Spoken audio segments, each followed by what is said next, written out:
Daniel Okoye had big dreams, but small rooms to dream in. Every morning before the sun rose, he sat on the edge of his bed with tools spread around him, fixing broken phones while the house slept. Each repaired screen felt like a promise, proof that his life could be more than survival. But hope was dangerous in his father's house. Dreams don't pay rent, Mr. Patrick Okoye said often, his voice heavy with frustration. I worked my whole life and look where it got me. Don't be foolish. Daniel tried to explain. He always did. If I grow this, it can become something real. I just need time. Time was something his father never gave him. Instead, there were comparisons, harsh words, silence where encouragement should have been. Daniel learned early that no matter how hard he worked, his father only saw what he wasn't.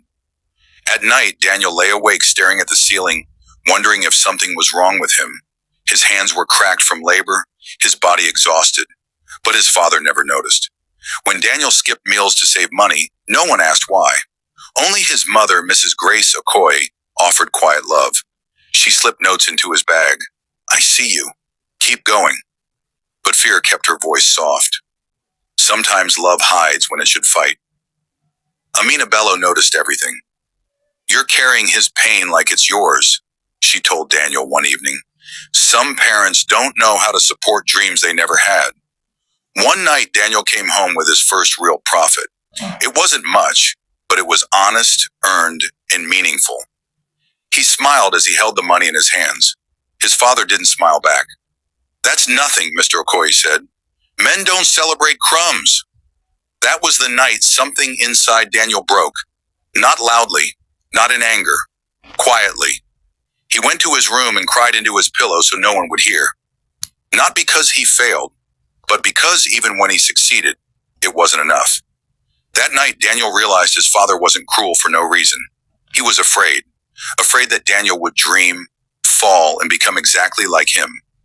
But fear can be just as damaging as hate. So Daniel made a choice. He stopped asking for permission to believe in himself. Days turned into months, months into years. A small table in his room became a workstation. The workstation became a rented space.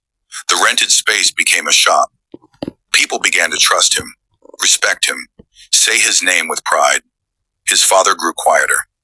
One afternoon, Mr. Okoye walked into Daniel's shop and stood there longer than necessary, watching his son work with steady hands and calm confidence. I didn't think you could do it, his father finally said. It wasn't an apology, but it was honest. Daniel nodded.